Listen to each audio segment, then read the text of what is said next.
दोस्तों, तो हम आपके लिए अगला पार्ट लेके आ गए हैं कोशिका के बारे में। देखिए, ये आपका दूसरा पार्ट है। इससे पहले वाले पार्ट अगर आप नहीं देखे हैं तो वो पहले आप देख लीजिए।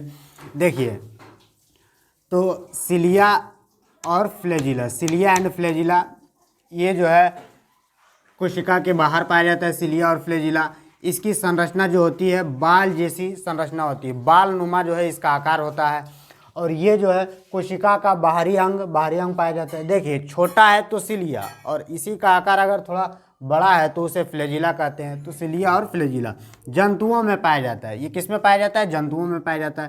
केवल और केवल जंतुओं में पाया जाता है। देखिए, ये अवशोषण करने का काम करता है, सिलिया और फ्लैजिला। देखिए, इसे जो है कोशिका में गति, ये जो है कोशिका में गति प्रदान करता है। अर्थात क्वेश्चन पूछता है पैरामीशियम का प्रचलन अंग क्या कहलाता है? तो सिलिया। पैरामीशियम का प्रचलन अंग सिलिया कहलाता है। ये कोशिका में गति प्रदान करता है। आगे देखिए, लवक, जिसे प्लेस्टिड कहते हैं, ये लवक केवल और केवल पेड़ पौधे की कोशिका में पाया जाता है। लवक अर्थात पेड़ पौधे का सबसे बड़ा कोशिका का जो अंग है वो लवक ही है, प्लेस्टिड। ये केवल जो है पादप कोशिका में पाया जाता है। देखिए, लवक जो होता है 3 प्रकार का। कितने प्रकार के? 3 प्रकार के।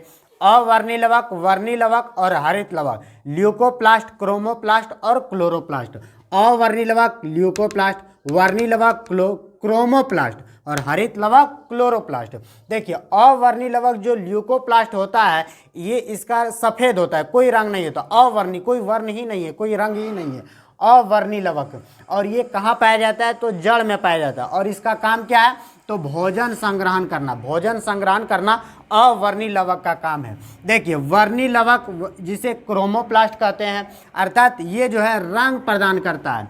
पेड़ पौधे में जो है फल फूल सब्जी का ये रंग जो होता है, ये रंग बिरंग जो होता है, ये वर्णी लवक जो है रंग प्रदान करते हैं। याद रखें, जैसे में टमाटर का रंग लाल होता है लाइकोपीन के कारण, हल्दी का रंग पीला होता है कुरकुमिन के कारण। तो ये सब जो है रंग को प्रदान कौन करता है? तो वर्णी लवक। याद रखना। हरित लवक जो होता है, हरित लवक, ये पेड़ पौधे की पत्तियों में पाया जाता है, तना में पाया जाता है। पेड़ पौधे का हरे भरे भागों में जो है जहाँ रंग हरा होता है, हरित लवक के कारण। और ये क्या करता है? तो भोजन निर्माण में जो है मदद करता है। याद रखना है।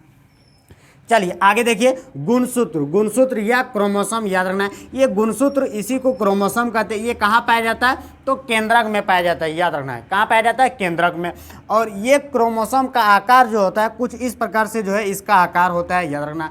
और क्रोमोसोम में क्या क्या होता है? तो डीएनए, आरएनए और जीन। डीएनए, आरएनए और जीन, ये जो है क्रोमोसोम के अंदर होता है। देखिए, तो केंद्रक में क्रोमोसोम होते हैं। हाँ जी, ये मेल में जो है, मेल या फीमेल, अर्थात ये जो है मानव में जो है 46 गो गुणसूत्र होते हैं, क्रोमोसोम होते हैं। याद रखना है, कितने? 46, 23 जोड़े, अर्थात 46 गो गुणसूत्र होते हैं, इसी आकार में होते हैं। याद रखना है। देखिए, मेल और फीमेल में जो है 44 गो समान होते हैं, 22 जोड़े गुणसूत्र समान होते हैं, जिसको ऑटोसोम कहते हैं। और एक जोड़ा गुणसूत्र जो होता है ये अलग होता है। मेल में जो है XY होता है और फीमेल में XX होता है। मेल में XY और फीमेल में जो है महिलाओं में XX।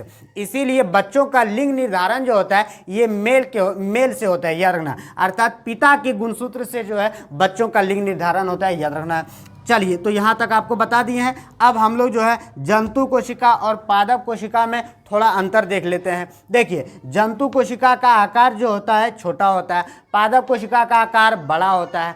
जंतु कोशिका का आकार जो होता है छोटा होता है, गोल होता है। पादप कोशिका का आकार बड़ा और चौकोर होता है। याद रखना, इस तरह से कुछ होता है।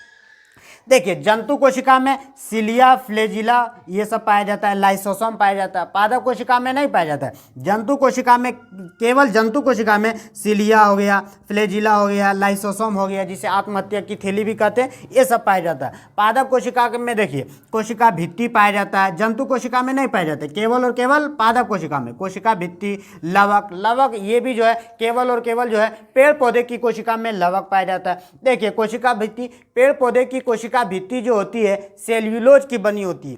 कवक की कोशिका भित्ति काइटिन की बनी होती है। जीवाणु की कोशिका भित्ति पेप्टिडोग्लिकन की बनी होती है। सब बात पूछता है, याद रखना है। देखिए, पेड़ पौधे की कोशिका भित्ति सेल्यूलोज की बनी होती है, कवक की कोशिका भित्ति काइटिन की बनी होती है और जीवाणु की कोशिका भित्ति पेप्टिडोग्लिकन की बनी होती है। तो ये कोशिका भित्ति केवल और केवल जो है पेड़ पौधे की कोशिका में पाया जाता है। आपको याद रखना है। देखिए ये झिल्ली जो है, कोशिका झिल्ली, दोनों में पाया जाता है, पेड़ पौधे की कोशिका में भी और जंतु कोशिका में भी।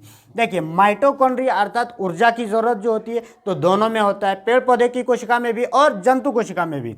देखिए इसके बाद राइबोसोम अर्थात प्रोटीन फैक्ट्री, राइबोसोम भी जो है दोनों में पाया जाता है, जंतु कोशिका में भी और पेड़ पौधे की कोशिका में भी। एंडोप्लाज्मिक रेटिकुलम अर्थात अंतःकंकाल तंत्र, ये एंडोप्लाज्मिक रेटिकुलम याद रखना दोनों में पाया जाता है, जंतु कोशिका में भी और पादप कोशिका में भी। गोल्गी बॉडी परिवहन का काम करता है, ऊर्जा का परिवहन का काम करता है, ये भी दोनों में पाया जाता है, जंतु कोशिका में भी और पेड़ पौधे की कोशिका में भी। केंद्रक अर्थात कोशिका का मस्तिष्क, ब्रेन ऑफ सेल कहते हैं, तो ये भी जो है केंद्रक जो होता है, न्यूक्लियस, दोनों में पाया जाता है, जंतु कोशिका में भी और पेड़ पौधे की कोशिका में भी। चलिए आगे। अब कोशिका दो प्रकार के, एक जो है प्रोकैरियोटिक कोशिका और यूकैरियोटिक कोशिका, इसके बारे में भी थोड़ा हम लोग देखते हैं।